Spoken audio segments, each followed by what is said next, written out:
Halo gengs, selamat datang di Zona Donghua Channel. Kali ini Mimin akan membahas spoiler Soulland 2. Buat kalian yang baru join, jangan lupa like, comment, dan subscribe, dan nyalakan notifikasinya agar kalian selalu update konten-konten terbaru dari Mimin tentunya. Oke, nggak usah lama-lama, langsung aja kita ke spoilernya. Let's go! Ia telah memeras otaknya saat itu agar bisa memulihkan dan mempertahankan kekuatannya semaksimal mungkin, tetapi ia dibawa pergi oleh seorang master jiwa yang telah berkelana ke utara ekstrim.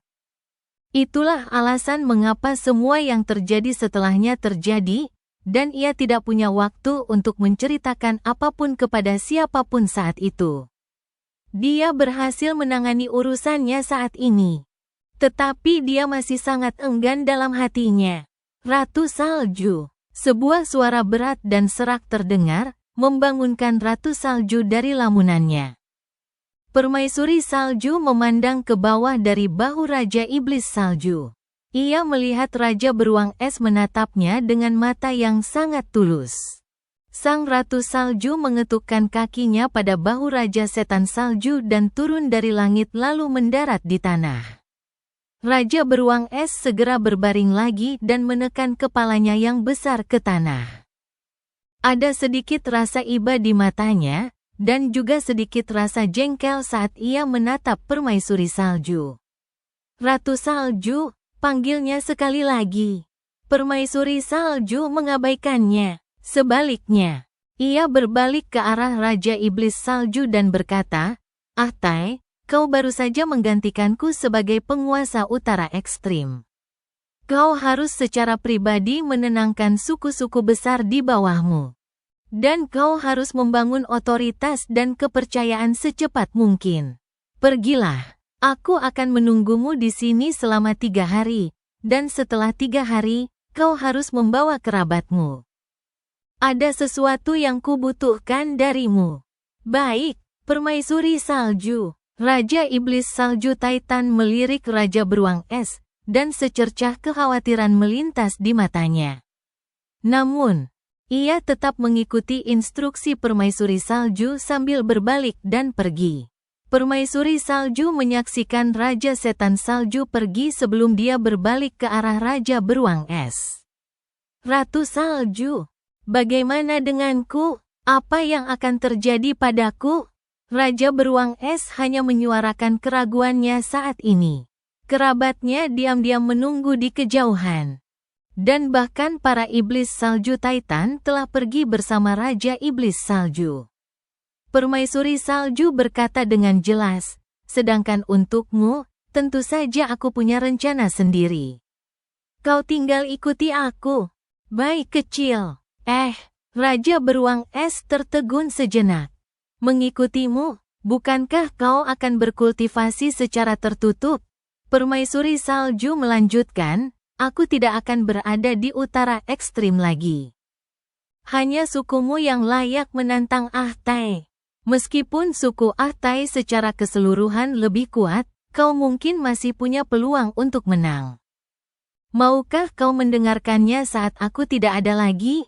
Raja Beruang Es langsung terdiam setelah mendengar pertanyaan Permaisuri Salju. Ia tak bisa berbohong di hadapan Permaisuri Salju. Jadi ia hanya bisa menjawab dengan diam. Permaisuri Salju melanjutkan, "Oleh karena itu, hanya satu dari kalian yang boleh tinggal di utara ekstrim setelah kepergianku. Jika tidak, perdamaian di utara ekstrim akan sangat sulit dipertahankan." "Ratu Salju," teriak Raja Beruang Es dengan lesu. "Baiklah, Ratu Salju, aku akan mendengarkanmu. Kau telah menganugerahkanku kehidupan, dan kau membesarkanku agar aku bisa menjadi lebih kuat, dan kau membantuku menjadi Raja Beruang Utara Ekstrim. Kau telah memberiku semua yang kumiliki, dan keinginanmu adalah perintahku. Aku akan mati jika itu yang kau inginkan." Permaisuri Salju tertawa. "Konyol, kenapa aku ingin kau bunuh diri? Aku memilih Ahtai untuk menjadi penguasa utara ekstrim setelah mempertimbangkan antara kau dan dia. Dan itu karena kepribadiannya dan seluruh suku iblis Salju Titan lebih cocok daripada kau dan sukumu. Namun, Dia tak pernah bisa dibandingkan denganmu dalam hal keintiman. Kau seperti permaisuri es di hatiku, dan kau adalah keluargaku. Es adalah adikku, tetapi kau adalah anakku. Mata Raja Beruang Es langsung melembut saat mendengarnya. Ia menempelkan hidungnya yang besar ke tubuh permaisuri salju dan berkata, "Permaisuri salju, permaisuri salju. Apa yang harus kulakukan sebenarnya?" Permaisuri salju menghela napas dan berkata, "Mulai sekarang, kau ikuti saja aku. Aku bisa merasakan kau sudah dekat dengan titik terendah ketiga.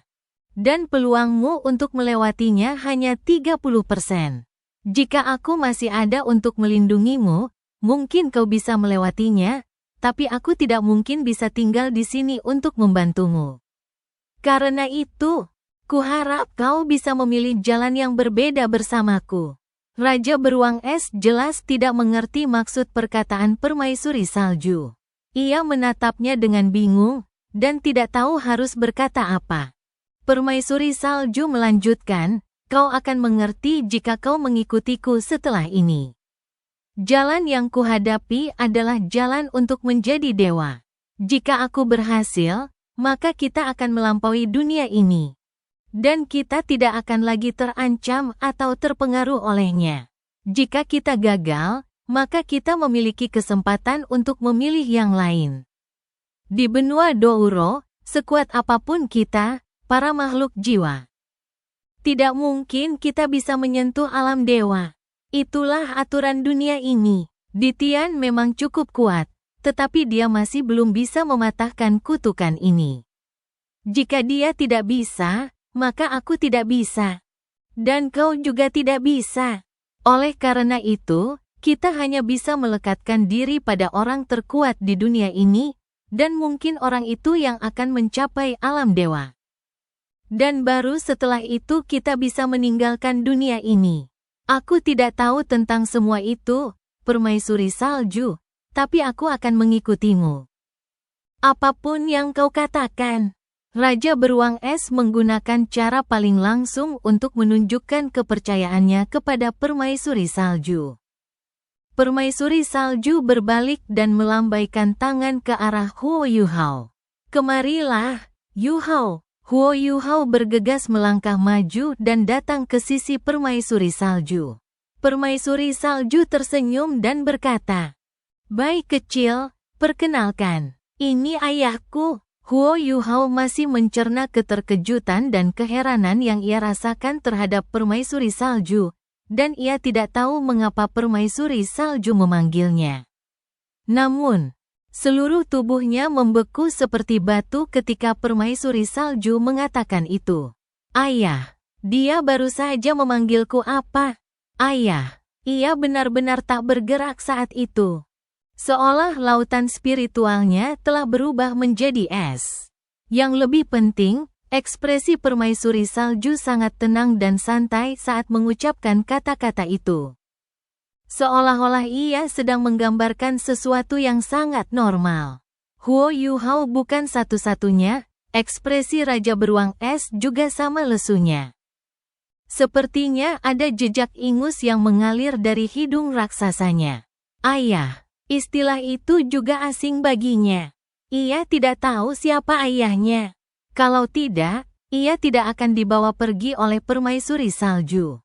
Tapi kenapa istilah ayah ini muncul di mulut permaisuri salju? Permaisuri salju, dia benar-benar punya ayah. Dia telah hidup lebih dari 700.000 tahun. Dan dia salah satu makhluk hidup tertua di dunia. Berapa usia ayahnya? Permaisuri salju menatap manusia dan makhluk jiwa itu, yang keduanya tertegun, terdiam, dan tak bergerak. Ia tak bisa menahan tawa, dan itu bukan sekadar seringai, karena ia tertawa dengan sangat bahagia. Apalagi ketika ia menatap Huo Yuhao, karena terlihat jelas ada sedikit gurauan dalam senyumnya. Permaisuri es tak jauh dari mereka, tapi ia tak bisa tertawa sama sekali. Matanya terbelalak lebar, sementara rahangnya menganga. Ia juga tak menyangka kata-kata seperti itu akan keluar dari mulut permaisuri salju. Ayah, ada apa? Permaisuri salju menatap Huo Yuhao dengan senyum menawan di wajahnya. Huo Yuhao menelan ludah dengan paksa sebelum menunjuk dirinya sendiri dan berkata, Kau memanggilku? Kau tidak bisa bercanda seperti ini. Permaisuri salju memutar matanya dan berkata, siapa yang bercanda denganmu? Aku memanggilmu. Kenapa? Kau tidak berani mengakuiku. Apa kau lupa? Aku baru saja menyerahkan mahkotaku sebagai penguasa utara ekstrim kepada Ahtai, dan sejak saat itu, aku bukan lagi ratu di tempat ini. Aku bukan lagi permaisuri salju, akulah putri salju. Putri salju yang selalu kau lindungi, dan putri salju yang telah tumbuh dewasa sedikit demi sedikit. Tak pernah sekalipun ia membayangkan perubahan haluan sebesar ini. Ia hanya merasa sedih karena jarak antara dirinya dan permaisuri salju semakin jauh ketika sang ratu memberinya kejutan yang begitu menyenangkan. Mata permaisuri salju melembut. Yuhao, ingatanku telah pulih, tetapi semua yang terjadi saat kita bersama telah lama terpatri dalam ingatanku, pada masa ketika ingatan lamaku hilang. Aku tidak akan pernah melupakan semua momen yang telah kita lalui bersama, dan di hatiku, kau adalah ayahku. Ini tidak ada hubungannya dengan usia, dan ini hanya sebuah perasaan. Ya, ini hanya sebuah perasaan. Matanya sedikit lebih sedih saat ia terdiam. Tahukah kau, aku sendirian saat datang ke dunia ini, dan kesepian ini membuat kepribadianku dingin dan beku. Akulah putri salju langit es yang dibesarkan dan dibawa surga ke dunia ini. Tetapi meskipun makhluk jiwa terlemah di utara ekstrim memiliki orang tua mereka sendiri, aku tidak memiliki orang tua. Sebaliknya, utara ekstrim adalah orang tuaku. Aku tidak pernah merasakan kehangatan atau kebaikan orang tua. Tapi aku sudah merasakannya darimu. Aku bisa merasakan cinta dan perhatianmu padaku. Saat bersamamu, meskipun kau hanya menatapku dengan tatapan lembut dan ramah, itu membuatku sangat bahagia. Meskipun ingatanku belum pulih saat itu, setelah ingatanku pulih, aku menyadari bahwa masa-masa bersamamu adalah bagian paling bahagia dan membahagiakan dalam hidupku. Karena itu, aku menganggapmu sebagai ayahku di hatiku, dan itu takkan pernah berubah. Sejak ingatanku pulih beberapa hari ini, aku bisa merasakan kekhawatiran di hatimu. Kau tak perlu takut apapun. Akulah permaisuri salju, tetapi aku lebih dari sekadar putri saljumu. Aku lebih dari bersedia menjadi putri saljumu. Ayah, maukah kau menerimaku sebagai putrimu? Sudut mulut Huo Yuhao berkedut. Putriku, permaisuri salju, putri salju langit es. Peringkat ketiga di antara 10 binatang buas agung, dan makhluk jiwa dengan kultivasi 700.000 tahun. Ya dewa, apa yang terjadi dengan dunia ini? Meskipun sebelumnya ia sangat merindukan permaisuri salju. Reaksi pertamanya ketika permaisuri salju berdiri di hadapannya dan berkata terus terang bahwa ia ingin menjadi putrinya bukanlah kebahagiaan, ia hampir merasakan hidungnya mimisan. Itu hanya, permaisuri salju cemberut dan berkata, Ayah, apa ayah tidak menginginkanku lagi? Kalau begitu aku akan menjadi anak kecil tanpa rumah untuk pulang. Permaisuri salju memang luar biasa cantik sejak awal. Semuanya berasal dari hatinya, dan meskipun ia tampak seperti wanita dewasa, suara, mata, dan nadanya tak jauh berbeda dengan putri salju kecil dulu. Tentu saja, Huo Yuhao tergagap. Baiklah kalau begitu, permaisuri salju terkikik sambil berjingkrak ke depan dan merangkul lengan Huo Yuhao. Aku sudah terlalu keras berpura-pura setelah ingatanku pulih. Aku lebih suka menjadi putri salju. Lebih tepatnya, Ingatan milik Putri Salju telah membuatku menemukan diriku sendiri. Aku agak enggan melepaskan posisiku sebagai penguasa utara ekstrim. Tetapi sekarang aku merasa seolah telah terbebaskan, dan semua tanggung jawabku tak ada lagi. Aku akan menjalani hidupku dengan bahagia mulai hari ini dan seterusnya. Dan perasaan itu sungguh fantastis. Benar, Ayah. Huo Yuhao ingin sekali bertanya apakah dia bisa berhenti memanggilnya seperti itu. Lagi pula, mereka sepertinya seumuran. Permaisuri Salju memanggilnya seperti itu membuatnya merasa sangat aneh. Suara Permaisuri Es terdengar dari belakangnya. Snow, kau memanggilnya ayah. Bagaimana denganku? Permaisuri Salju berbalik dan terkikik pada Permaisuri Es. Aku tidak peduli, aku sudah menemukan kekasihmu, Es. Jangan khawatir, kita bisa melakukan hal yang berbeda. Lagi pula, kau sudah memanggilnya dengan namanya. Tidak mudah bagiku menemukan cinta kekeluargaan ini, Es. Apa kau tidak senang untukku? Ya, tentu saja aku senang, Permaisuri Es memaksakan tawa. Tapi perubahan kejadian yang tiba-tiba ini membuatku merasa agak aneh. Permaisuri Salju terkekeh dan berkata, tidak ada yang aneh tentang ini. Aku tetaplah aku, dan aku tetaplah salju yang sama di hatimu. Semuanya baik-baik saja jika itu tidak berubah.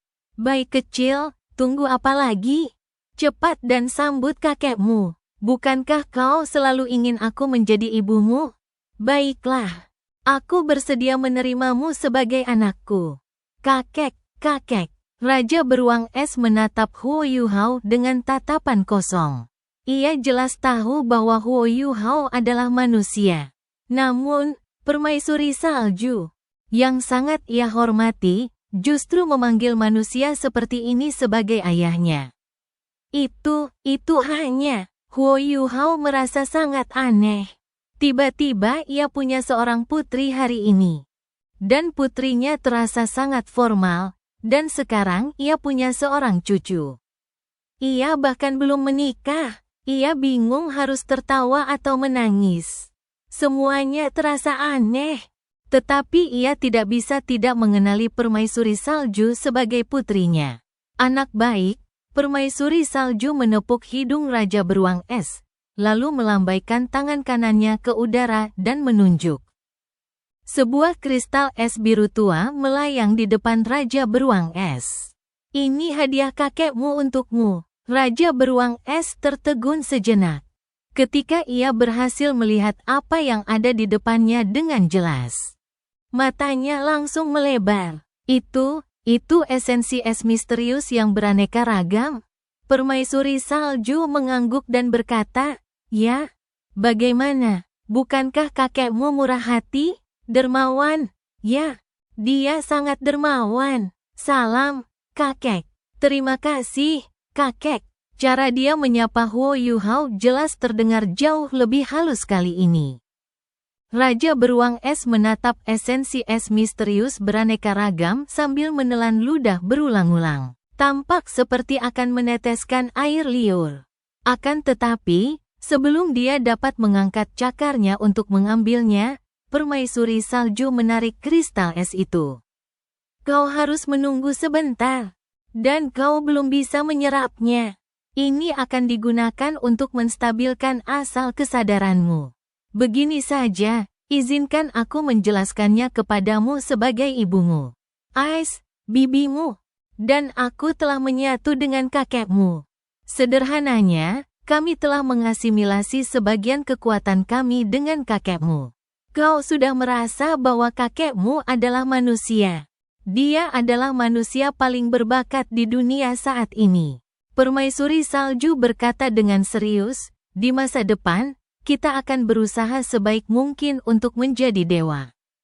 Setelah kakekmu menjadi dewa, kita juga bisa memasuki alam dewa dan membebaskan diri dari batasan dunia ini.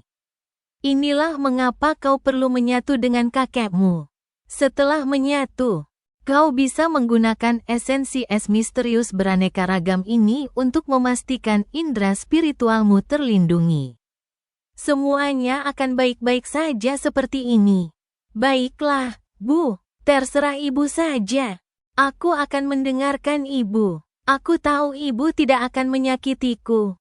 Aku masih berpikir Ibu bias terhadap Ahtae. Sepertinya Ibu memang bias, tapi Ibu bias terhadapku. Ahtae tidak mungkin menjadi dewa.